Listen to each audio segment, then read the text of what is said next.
ഇന്ന് നമ്മളിവിടെ ഉണ്ടാക്കിയിരിക്കുന്നത് വളരെ എളുപ്പത്തിൽ ഉണ്ടാക്കാൻ പറ്റിയ ഒരു റൈസാണ്. അത് വെറും റൈസൊന്നുമല്ല, നല്ല പച്ചമാങ്ങ വെച്ചിട്ടുള്ള ഒരു അടിപൊളി റൈസ്. നല്ല ടേസ്റ്റാണ് കഴിക്കാനായിട്ട്.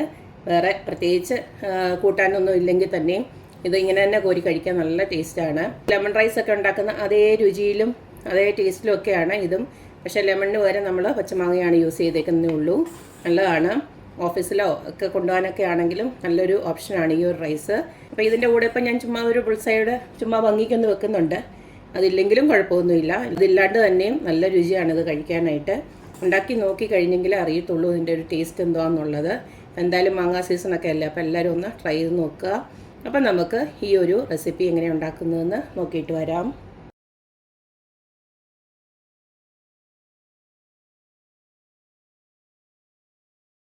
നമ്മുടെ സ്പെഷ്യൽ റൈസായിട്ടുള്ള പച്ചമാങ്ങ റൈസ് ഉണ്ടാക്കാനായിട്ട് ഇതുപോലേക്ക് ഞാൻ 2 മീഡിയം സൈസ് മാങ്ങ ഇതുപോലേക്ക് അരിഞ്ഞ് റെഡിയാക്കി വെച്ചിട്ടുണ്ട്. പിന്നെ ഒരു ചെറിയ കഷ്ണം ഇഞ്ചി ഇതുപോലേക്ക് അരിഞ്ഞ് റെഡിയാക്കി വെച്ചിട്ടുണ്ട്. അടുത്ത നമുക്കിതിലേക്ക് കുറച്ച് പുതിന ഇലയും അതുപോലെ തന്നെ എരിവിന് ആവശ്യമായിട്ടുള്ള പച്ചമുളകും വേണം. ഞാനിപ്പോൾ ഒരു 3 പച്ചമുളകാണ് എടുത്തിരിക്കുന്നത്. അതുപോലെ ഒരു പിടി പുതിന ഇലയും. അടുത്തതിലേക്ക് വേണ്ടത് കുറച്ച് തേങ്ങയാണ്. ഇത് ഓപ്ഷനിലാണ്, വേണമെങ്കിൽ ഇട്ടച്ചാൽ മതി. തേങ്ങ അധികം താല്പര്യമില്ലാത്തവർക്ക് ഇതങ്ങ് ഒഴിവാക്കാം.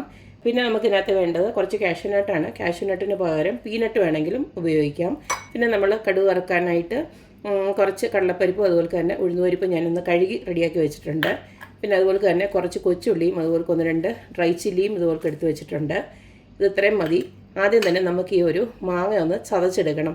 ഇത് നമുക്ക് വേണമെങ്കിൽ ഗ്രേറ്റ് ചെയ്തിട്ടും എടുക്കാം. ഞാനിപ്പോൾ ഒന്ന് ചതച്ചെടുക്കുകയാണ്. അപ്പം ഞാൻ മാങ്ങ ഇതുപോലൊക്കെ ഒന്ന് ചതച്ചെടുത്തിട്ടുണ്ട്. ഇതിനെ നമുക്കൊന്ന് മാറ്റി വെക്കാം. അടുത്തത് ഈ സെയിം ജാറിലോട്ട് ഞാൻ ഈ പുതിന ഇലയും അതുപോലെ തന്നെ ആ പച്ചമുളക് കൂടെ ഒന്ന് ജസ്റ്റ് ഒന്ന് ചതച്ചെടുക്കാൻ പോവാണ്. ഈ പുതിന ഇലയ്ക്ക് പകരം നിങ്ങൾക്ക് മല്ലിയില വേണമെങ്കിൽ അരിഞ്ഞങ്ങ് ഇട്ടാലും മതി. എൻ്റെ കയ്യിലിപ്പം മല്ലിയില സ്റ്റോക്കില്ല, അതുകൊണ്ട് തന്നെ ഞാൻ പുതിന ഇല ഇട്ടെന്നേ ഉള്ളൂ. ഇതിലേതെങ്കിലും ഒരെണ്ണം ഇട്ടച്ചാൽ മതി. അപ്പോൾ ഈ ഒരു രീതിയിൽ ഞാൻ ചതച്ചെടുത്തിട്ടുണ്ട്. പച്ചമുളക് 1-2 ഇതുപോലെ കിടപ്പുണ്ട്, അതൊന്നും കുഴപ്പമില്ല, അതങ്ങനെ തന്നെ ഇരുന്നോട്ടെ. ഇനി നമുക്കിത് ഉണ്ടാക്കാൻ തുടങ്ങാം. അപ്പോൾ നമ്മുടെ റൈസ് ഉണ്ടാക്കാനായിട്ട് ഇതുപോലത്തെ ഒരു പാന് ഞാൻ അടപ്പിലോട്ട് വെച്ചിട്ടുണ്ട്. ഇത് ഓർക്കുന്നുണ്ടോ, നമ്മുടെ തെമ്മു ആപ്പിൽ നിന്ന് വാങ്ങിച്ച പാനാണ്, വോക്ക് പാന്. ഇനി നമുക്ക് ഇതിലേക്ക് ഒന്നെങ്കിൽ നെയ്യ് അല്ലെങ്കിൽ പിന്നെ സൺഫ്ലവർ ഓയിൽ, ഇതിലേതെങ്കിലും ഒന്ന് ഒഴിച്ചു കൊടുക്കാം. ഞാനിപ്പോൾ നെയ്യ് ഇച്ചിരി ഇട്ട് കൊടുക്കുകയാണ്. നെയ്യ് ഒന്ന് ചൂടായി വരുമ്പോൾ നമുക്ക് കുറച്ച് കടുക് ഇട്ട് കൊടുക്കാം. ഇതിലേക്ക് എടുത്ത് വെച്ചിരിക്കുന്ന അണ്ടിപ്പരിപ്പൊന്ന് ഇട്ട് കൊടുക്കാം. ഇട്ട് കൊടുത്തിരിക്കുന്ന അണ്ടിപ്പരിപ്പ് ചെറുതായിട്ടൊന്ന് മൂത്ത് വരുന്നുണ്ട്. നമ്മൾ കഴുകി എടുത്ത് വെച്ചിരിക്കുന്ന ആ ഒരു ഉഴുന്നുപരിപ്പും കടലപ്പരിപ്പും ഉണ്ടല്ലോ, അതങ്ങോട്ട് ഇട്ട് കൊടുക്കാം. ഇനി ഇതിലേക്ക് നമ്മൾ അരിഞ്ഞു വെച്ചിരിക്കുന്ന ഉള്ളിയും അതുപോലെ തന്നെ ആ ഒരു മുളക് കൂടെ അങ്ങ് ഇട്ട് കൊടുക്കുകയാണ്. എല്ലാം കൂടെ നല്ലതായിട്ടൊന്ന് മൂത്ത് വരട്ടെ. ഈ കൂട്ടത്തിൽ തന്നെ അരിഞ്ഞു വെച്ചിരിക്കുന്ന ആ ഇഞ്ചി ഉണ്ടല്ലോ, അതുകൂടെ ഇട്ട് കൊടുക്കുകയാണ്.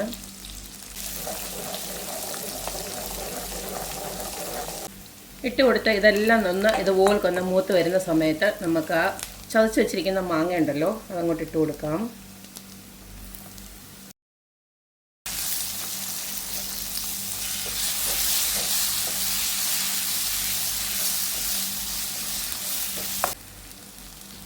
മാങ്ങ ഒന്ന് വഴണ്ട് വരുന്നുണ്ടേ നമുക്ക് ആ ചതച്ച് വെച്ചിരിക്കുന്ന പുതിനയിലയും അതുപോലെ തന്നെ പച്ചമുളക് കൂടെ ഇതിനകത്തോട്ട് ഇട്ട് കൊടുക്കാം.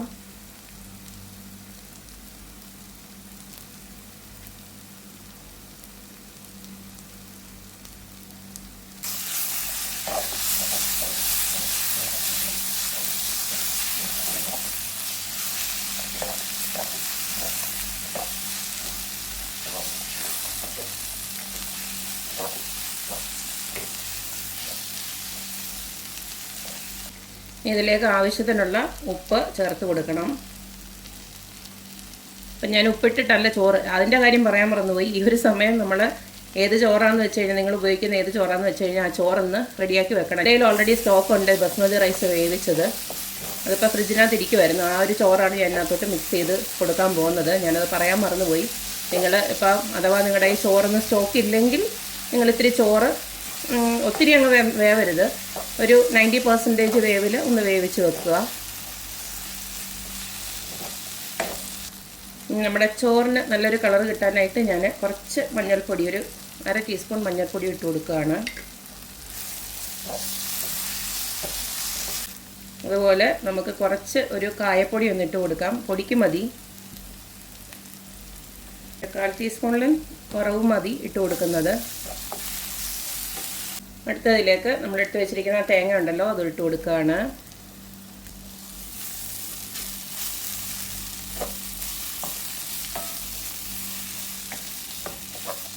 അപ്പം നമ്മൾ മിക്സിയിലിട്ട് അടിച്ചെടുത്തിട്ട് പോലും ഈ മാങ്ങയൊന്നും കുഴഞ്ഞൊന്നും പോയിട്ടില്ല. അപ്പോൾ എളുപ്പത്തിന് വേണ്ടിയിട്ടാണ് ഞാൻ അങ്ങനെ ചെയ്തത്. വെയിറ്റ് ചെയ്യാൻ ഇത്തിരി നേരം എടുക്കുമല്ലോ. അപ്പോൾ ഇതൊരു എളുപ്പ റൈസാണ്. അതെല്ലാം നന്നായിട്ട് ഒന്ന് വെള്ളമൊക്കെ വറ്റി വരുന്നുണ്ട്. നമുക്ക് ആവശ്യത്തിനുള്ള ചോറ് അങ്ങോട്ട് ഇട്ട് കൊടുക്കാം.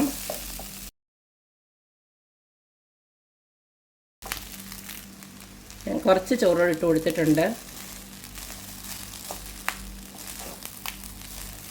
ഇതെല്ലാം കൂടെ നന്നായിട്ടൊന്ന് മിക്സ് ചെയ്തെടുത്തു കഴിഞ്ഞാൽ നമ്മുടെ അടിപൊളിയായിട്ടുള്ള പച്ചമാങ്ങ ചോറ് റെഡിയായി.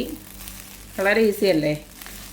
പ്രത്യേകിച്ച് ഇപ്പം മാങ്ങ സീസണൊക്കെയാണ്. നാട്ടിലാണെങ്കിലും ഇവിടെ ആണെങ്കിലും ഇഷ്ടംപോലെ മാങ്ങ കിട്ടുന്നുണ്ട്. പല രീതിയിലുള്ള നിങ്ങൾക്ക് ഏത് പച്ചമാങ്ങ വെച്ചിട്ടും ഇതുണ്ടാക്കാൻ പറ്റും. ഇപ്പോൾ സ്കൂളിലും ഓഫീസിലൊക്കെ പോകുന്നവർക്ക് ഇതെല്ലാം ഒരു റൈസ് മാത്രം മതി. പ്രത്യേകിച്ച് മാങ്ങയൊക്കെ പച്ചമാങ്ങയൊക്കെ കഴിക്കാൻ താല്പര്യമുള്ളവർക്ക് ഈ ഒരു ചോറ് നല്ല അടിപൊളി ഒരു ഓപ്ഷനാണ്. കാരണം നല്ല ടേസ്റ്റാണ് കഴിക്കാനായിട്ട്. ഒരു അച്ചാർ മാത്രം മതി ഇത് കഴിക്കാനായിട്ട്. അപ്പം എല്ലാവരും ഇതൊന്ന് ഉണ്ടാക്കി നോക്കുക, അഭിപ്രായങ്ങൾ അറിയിക്കുക. അപ്പോൾ എപ്പോഴും പറയുന്ന പോലെ തന്നെ എൻ്റെ റെസിപ്പീസ് ഇഷ്ടമുള്ള എല്ലാവരും please like, share and subscribe. അപ്പോൾ ഇനി ഒരു അടിപൊളി വീഡിയോ ആയിട്ട് വരുന്നവരേക്കും ബൈ.